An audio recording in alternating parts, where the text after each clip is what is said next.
नमस्ते दोस्तों, perfect English grammar के इस चैनल में मैं विठल जादव सर आपका बहुत बहुत स्वागत करता हूं।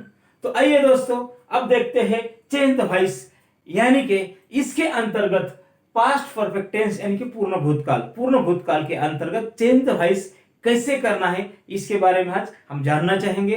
तो इसमें आज हम डी निगेटिव क्वेश्चंस यानी कि नकारात्मक प्रश्न, नकारात्मक सवाल। तो आज का जो डी पार्ट है, इसके पहले हमने A affirmative sentences, D A affirmative sentences, B negative sentences, C affirmative questions और आज डी निगेटिव क्वेश्चंस यानी कि नकारात्मक प्रश्न। इसका जो स्ट्रक्चर है क्या है, इसके रूल्स क्या है, वो भी हम जानेंगे और इसके अंतर्गत उसके जो एग्जांपल्स है वो भी आज हम इस वीडियो में देखना चाहेंगे। तो चलिए देखते हैं डी निगेटिव क्वेश्चंस यानी कि नकारात्मक प्रश्न। तो इसका सूत्र, इसका फॉर्मूला क्या है, इसका स्ट्रक्चर क्या है? तो इसका स्ट्रक्चर है had plus subject plus not plus verb 3 plus object plus question mark. यानी कि इस स्ट्रक्चर का, इस फॉर्मूले का अर्थ क्या है? अर्थ है क्या क्रिया नहीं हो चुकी थी, ऐसा पूछने के लिए इस स्ट्रक्चर का उपयोग किया जाता है। भूतकाल में कोई भी क्रिया नहीं हो चुकी थी क्या, इसके लिए, इसको पूछने के लिए, ऐसा पूछने के लिए इस स्ट्रक्चर का उपयोग किया जाता है। तो इसके अंतर्गत अगर हमें एक्टिव वॉइस का पैसिव वॉइस करना है तो इसके रूल भी हमें जानना जरूरी है। तो देखेंगे इसके रूल्स क्या है, नियम क्या है। एक्टिव टू पैसिव के लिए रूल्स, नियम। रूल नंबर 1, सबसे पहले हैड लेना जरूरी है। जब हमारे सामने एक्टिव वॉइस का वाक्य आता है तो उसको पैसिव में कन्वर्ट करने के लिए सबसे पहले हमें क्या लेना है? Had, helping verb had. Rule number 2, had के बाद जब हम पैसिव के लिए सबसे पहले क्या लेते हैं? हैड। तो उसके बाद एक्टिव के वाक्य में जो क्या रहता है? ऑब्जेक्ट यानी कि कर्म, वो लेना जरूरी है। रूल नंबर 3, जब हम ऑब्जेक्ट लेते हैं, कर्म लेते हैं, तो उसके बाद हमें नॉट लेना बहुत जरूरी है, क्योंकि ये निगेटिव क्वेश्चन है, सेंटेंस कैसा है? निगेटिव है। और रूल नंबर 4, जब हम नॉट लेते हैं, निगेटिव वर्ड नॉट लेते हैं, तो नॉट के बाद बिन यानी कि पूर्ण काल के लिए बिन लेना भी बहुत जरूरी है। और रूल नंबर 5, जब हम बिन लेते हैं तो बिन के बाद एक्टिव वॉइस के वाक्य में जो क्रिया रहती है, वर्ब रहता है, क्रिया यानी वर्ब, वर्ब का थर्ड फॉर्म यानी कि कौन सा फॉर्म? पास्ट पार्टिसिपल फॉर्म लेना बहुत जरूरी है। और अब एक्टिव टू पैसिव करने के लिए रूल नंबर 6, जब हम थर्ड फॉर्म लेते हैं, तीसरा रूप, क्रिया का तीसरा रूप यानी कि पास्ट पार्टिसिपल फॉर्म, तो उसके बाद प्रीपोजिशन बाय लेना जरूरी है। और रूल नंबर 7, बाय के बाद जब हम प्रीपोजिशन बाय लेते हैं तो उसके बाद एक्टिव वॉइस के वाक्य में जो सब्जेक्ट रहता है, कर्ता रहता है, उसका बदला हुआ रूप लेना बहुत जरूरी है। और इसके अंत में हमें क्वेश्चन मार्क देना जरूरी है। तो हम ये देखेंगे कि सब्जेक्ट क्या रहता है। सब्जेक्ट रहता है आई, तो उसका बदला हुआ रूप मी। अगर सब्जेक्ट यू है तो उसका बदला हुआ रूप यू। अगर वी है सब्जेक्ट तो उसका बदला हुआ रूप अस। अगर सब्जेक्ट दे है तो उसका बदला हुआ रूप देम। और अगर सब्जेक्ट ही है थर्ड पर्सन तो उसका बदला हुआ रूप हिम। अगर थर्ड पर्सन सी है तो उसका बदला हुआ रूप हर। और अगर इट है तो उसका बदला हुआ रूप इट।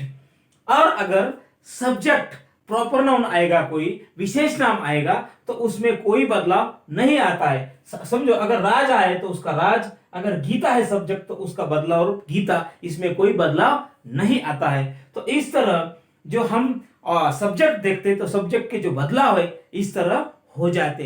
तो दोस्तों, अब तक हमने निगेटिव क्वेश्चंस यानी कि नकारात्मक प्रश्न, इसके अंतर्गत इसका स्ट्रक्चर देखा, इसके rules, active voice to passive voice करने के लिए इसके जो रूल्स है वो भी हमने देखे हैं। तो अब हम देखते हैं एक्टिव का पैसिव वॉइस कैसे करना है निगेटिव क्वेश्चंस का। तो सबसे पहले क्वेश्चन नंबर 1, एक्टिव का question number 1, had I not eaten an apple, क्या मैंने एक सेब नहीं खाया था, मेरे द्वारा सेब खाने की क्रिया नहीं हो चुकी थी। तो इस वाक्य में एन एप्पल, ये जो हमारा ऑब्जेक्ट है, तो हमें सबसे पहले क्या लेना है? तो हमें सबसे पहले पैसिव के लिए हैड लेना है। क्या लेना है? Helping verb had, had. और उसके बाद ऑब्जेक्ट क्या है? एन एप्पल, यहां आएगा an apple, had an apple. Negative है इसलिए नॉट, पूर्ण काल के लिए बिन, और ये जो ईट यानी खाना, इसका थर्ड फॉर्म है ईटन, या आएगा ईटन, और प्रीपोजिशन बाय और सब्जेक्ट आय है, इसका बदला हुआ रूप मी, और अंतिमतः क्वेश्चन मार्क। वाक्य बन गया हमारा पैसिव वॉइस का, had an apple not been eaten by me. Active voice का question number 2, had we not sung a new song, क्या हमने एक नया गाना नहीं गाया था। इस वाक्य में हमें सबसे पहले लेना है हैड, पैसिव के लिए हैड, उसके बाद अ न्यू सॉन्ग, यह हमारा ऑब्जेक्ट है तो यह आएगा अ न्यू सॉन्ग, नहीं इसलिए नॉट, पूर्ण काल के लिए बिन, और सिंग यानी गाना, इसका थर्ड फॉर्म है संग, यह आएगा थर्ड फॉर्म, प्रीपोजिशन बाय, और सब्जेक्ट है वी, इसका बदला हुआ रूप अस, और अंतिमतः क्वेश्चन मार्क। वाक्य बन गया पैसिव वॉइस का, had a new song not sung not been sung by us. Question number 3, active voice का question number 3, had you not drunk tea, क्या तुमने चाय नहीं पी ली थी। तो इस वाक्य में हमारे सामने जो टी ये ऑब्जेक्ट है, क्या है, चाय, तो सबसे पहले हमें लेना है पैसिव के लिए हैड, और उसके बाद आएगा ऑब्जेक्ट टी, नहीं इसलिए नॉट, पूर्ण काल के लिए बिन, और क्रिया क्या है, ड्रिंक यानी पीना, इसका थर्ड फॉर्म है ड्रंक, या आएगा ड्रंक, और उसके बाद प्रीपोजिशन बाय और सब्जेक्ट यू है, यह आएगा यू, अंतिमतः क्वेश्चन मार्क। वाक्य बन गया पैसिव वॉइस का, had tea not been drunk by you. Active voice का question number 4, had they not played football, क्या उन्होंने फुटबॉल नहीं खेली थी, या वे फुटबॉल नहीं खेल चुके थे। तो इस वाक्य में फुटबॉल यह हमारा ऑब्जेक्ट है, लेकिन हमें सबसे पहले क्या लेना है, हेल्पिंग वर्ब हैड, पैसिव के लिए सबसे पहले आएगा हैड, उसके बाद ऑब्जेक्ट फुटबॉल, नहीं इसलिए नॉट, पूर्ण काल के लिए बिन, और प्ले यानी कि खेलना, इसका थर्ड फॉर्म है प्लेड, प्रीपोजिशन बाय, और सब्जेक्ट दे है, इसका बदला हुआ रूप देम, अंतिमतः क्वेश्चन मार्क। वाक्य बन गया पैसिव वॉइस का, had football not been played by them.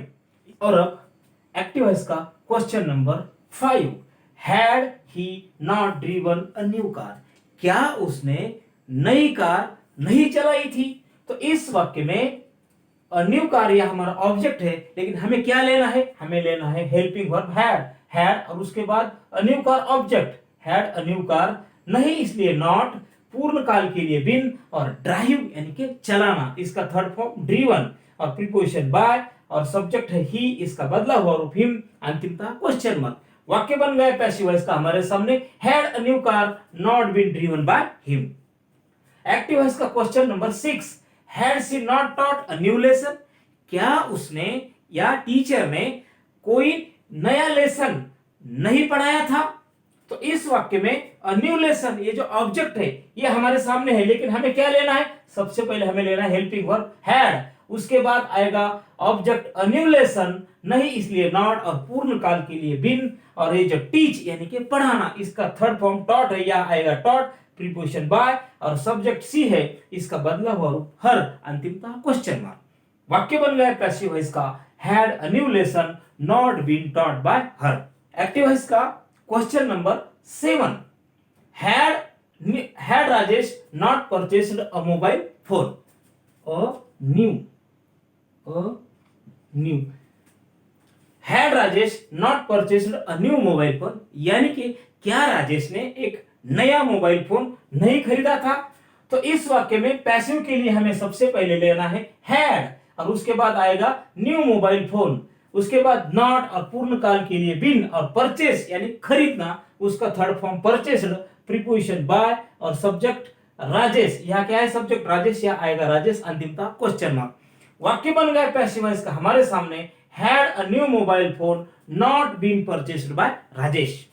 Active voice का question number 8, had Seema not watched a TV serial, क्या सीमा एक टीवी सीरियल नहीं देख चुकी थी।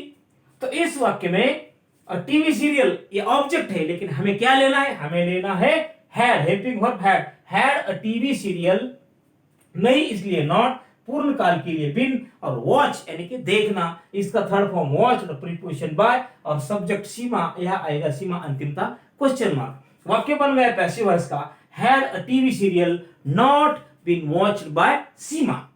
और अब एक्टिव वॉइस का question number 9, had Aditya not completed his work, क्या आदित्य ने उसका काम पूरा नहीं किया था? तो इस वाक्य में हिज वर्क, ये जो ऑब्जेक्ट है, लेकिन हमें क्या लेना है? सबसे पहले लेना है हेल्पिंग वर्ब हैड, उसके बाद हिज वर्क, ये इसका ऑब्जेक्ट है। नहीं इसलिए नॉट, पूर्ण काल के लिए बिन, और कंप्लीट यानी कि पूरा करना, इसका third form completed, preposition by, और सब्जेक्ट आदित्य, यहां आएगा आदित्य अंतिमतः क्वेश्चन मार्क। वाक्य बन गया पैसिव वॉइस का, had his work not been completed by Aditya. Active voice का question number 10, had Ajay not given a new notebook?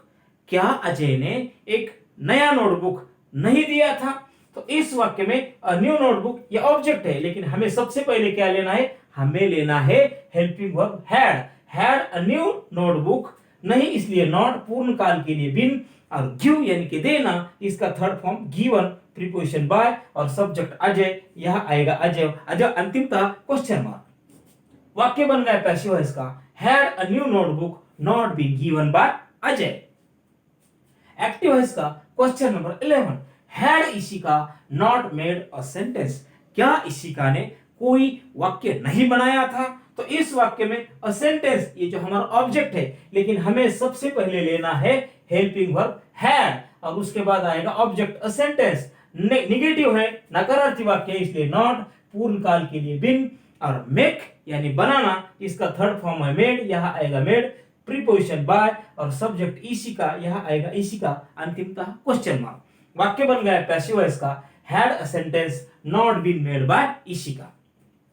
Active voice का question number 12, had Manoj not thrown a ball? क्या मनोज ने गेंद नहीं फेंकी थी? तो इस वाक्य में अ बॉल ये जो ऑब्जेक्ट है, लेकिन हमें लेना है हैड, सबसे पहले हेल्पिंग वर्ब क्या लेना है पैसिव के लिए? हैड अ बॉल, ये ऑब्जेक्ट है बॉल, नहीं इसलिए नॉट, पूर्ण काल के लिए बिन, और थ्रो यानी कि फेंकना, इसका थर्ड फॉर्म है थ्रोन, प्रीपोजिशन बाय, और सब्जेक्ट मनोज, या आएगा मनोज, अंतिमतः क्वेश्चन मार्क। वाक्य बन गया पैसिव वॉइस का, had a ball not been thrown by Manoj. तो दोस्तों, इस तरह आज हमने आपके सामने निगेटिव क्वेश्चंस यानी कि नकारात्मक प्रश्न, कौन से टेंस में? पास्ट परफेक्ट टेंस यानी कि पूर्ण भूतकाल, इस काल के अंतर्गत आज हमने आपके सामने निगेटिव क्वेश्चंस यानी कि नकारात्मक प्रश्न, इसके अंतर्गत इसका जो स्ट्रक्चर है, इसका जो फॉर्मूला है, ये भी आपको बताया। इसका अर्थ क्या है? क्या क्रिया नहीं हो चुकी थी भूतकाल में, क्या क्रिया नहीं हो चुकी थी, ऐसा पूछने के लिए इस स्ट्रक्चर का उपयोग किया जाता है। इस स्ट्रक्चर के अंतर्गत एक्टिव वॉइस का पैसिव वॉइस कैसे करना है, इसके जो रूल है, ये भी आपके सामने हमने विस्तार से बताया है। और ये जो एग्जांपल्स है, 12 एग्जांपल्स आपके सामने सॉल्यूशन के साथ हमने बताए हैं। तो दोस्तों, मेरे ख्याल से आपने जो ये वीडियो देखा है, तो आपको ये वीडियो बिल्कुल पसंद आया होगा, ये मुझे पक्का भरोसा है। तो दोस्तों, अगर आपको ये वीडियो पसंद आया है तो इसको लाइक जरूर करना, और अगर आपको हमारे चैनल के और भी जो वीडियो है, इसके अंतर्गत अलग अलग जो वीडियो है, वो भी अगर आपको देखना है तो हमारे चैनल को आप सब्सक्राइब जरूर करना। धन्यवाद, थैंक यू।